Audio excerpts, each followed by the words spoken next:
Hello everyone, আমি সৃঞ্জয় চলে এলাম আরও একটা নতুন ভিডিও নিয়ে। এবং এই ভিডিওটাতে বন্ধুরা একটা রিকোয়েস্ট, ক্রিয়েটিভ ল্যান্ডের কাছে একটা রিকোয়েস্ট, সেটা হচ্ছে, এবং আবু হায়াত মাহমুদ ভাইয়ের কাছেও একটা রিকোয়েস্ট, যে প্রিন্সের টিজার আমরা জানি 2 থেকে 3 দিনের মধ্যেই আসার কথা। মানে চ্যানেল আই অনলাইনের কথাটাকে যদি আমরা কনফার্ম হিসেবে ধরে থাকি যে 1 সপ্তাহের মধ্যেই, চলতি সপ্তাহে আসছে প্রিন্সের টিজার। তো এই টিজারটাকে আমরা সকলেই চাই যেন প্লিজ এবারে 4K তে আসে। মানে আমরা এই রিকোয়েস্টটা কিন্তু অনেক প্রোডাকশন হাউসকে বারবার করতে থেকেছি, তারা কেউই শোনেনি।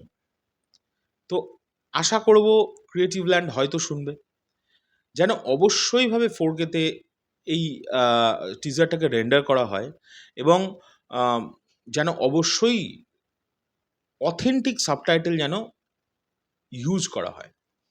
এটা কিন্তু দেখো, এটার কারণটা একটাই, এই রিকোয়েস্ট করার কারণটা একটাই, সেটা হচ্ছে মেগাস্টার শাকিব খানের অডিয়েন্স কিন্তু শুধুমাত্র এখন বাংলাদেশে নয়, তাঁর অডিয়েন্স ওয়ার্ল্ড ওয়াইড। তাঁর আমরা নিজের চোখে দেখেছি, যারা ফ্রান্স থেকে তাঁর সিনেমার টিজার রিয়াকশন করে, যারা অন্যান্য দেশ থেকে করেন, তারা না সাবটাইটেল না থাকলে বুঝতে পারেন না যে এক্স্যাক্টলি কী হচ্ছে। তাই তারা অবয়ব দেখে দেখে না যতটা পারে রিয়াকশন করে।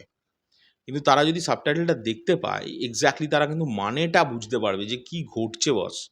এবং তাহলে তারা অটোমেটিক্যালি তারা মানে রিয়্যাক্টটা যেটা করবে সেটা দারুণভাবে করতে পারবে, বোঝাতে পারবে। কারণ ভাষা এমন একটা জিনিস যেটা, দেখো, টিজারটা তো তৈরি হবে নিশ্চয়ই বাংলাতে।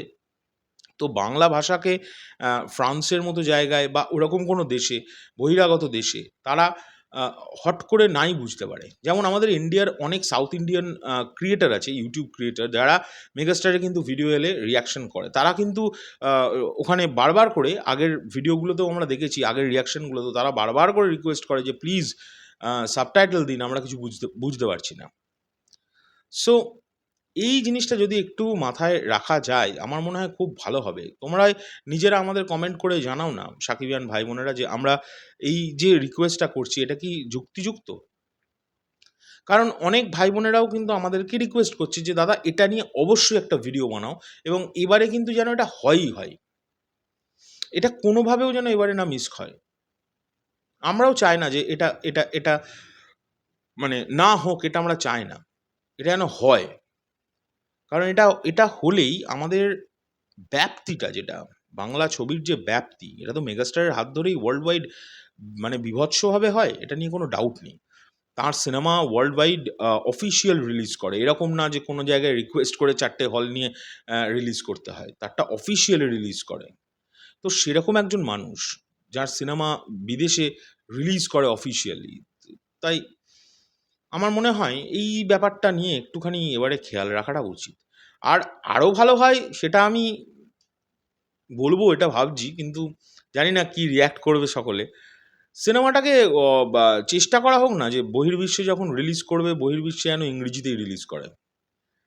মানে অলরেডি যেন ডাবিং ভার্সন থাকে। জানি না, এটা অসম্ভব বিষয়, আমি জাস্ট বলে রাখলাম। যেমন ইন্ডিয়ায় যদি যদি ওয়ার্ল্ড ওয়াইড ইন্ডিয়াতে যদি রিলিজ করা হয়, যেমন যদি হিন্দিতে ডাবিং হয়, দেন আরও প্রচুর মানুষ দেখবে, এটা নিয়ে কোনো ডাউট নেই। তার প্রমাণ কিন্তু এসভিএফ তুফানকে কিন্তু হিন্দিতে ছেড়েছে। তোমরা নিজেরাই গিয়ে ভিউজটা দেখো না। আমি যদি কোনো কথা মিথ্যে কথা বা বাড়িয়ে কোনো কথা বলি, তা মানুষ দেখতে চায়, নতুন কাজ দেখতে চায়। আর মেগাস্টারকে যা দেখতে এমনিই মানুষ খুলে খুলে দেখবে, ওরে বাবা এটা কি, এটা কি, এটা এই কে, এরম, এটা অটোমেটিক্যালি আসবে। তো সেই জায়গা থেকে ইন্টারেস্ট নিয়ে যখন দেখতে শুরু করবে এবং নিজেদের ভাষায় সেই গল্পটাকে দেখতে পাবে, আমার তো মনে হয় বেশি করে মানে এক্সাইটেড হবে। যেরকমভাবে সাউথ ইন্ডিয়ান সিনেমাগুলো আমরা নর্থ ইন্ডিয়া থেকে বসে হিন্দি ডাবিংয়ে দেখি মাঝে মাঝে। মাঝে মাঝে মানে আমরা তো ইন্ডিয়ায় প্রচুর ভিউজ নর্থ ইন্ডিয়া থেকে সাউথ ইন্ডিয়ান ফিল্মগুলো পাই। যাই হোক, এটা জাস্ট বলার কথা ছিল। কিন্তু যেটা ম্যান্ডেটারি, যেটা মাস্ট লাগবে, সেটা হচ্ছে 4K রেজলিউশন। এটা লাগবেই লাগবে। আর হচ্ছে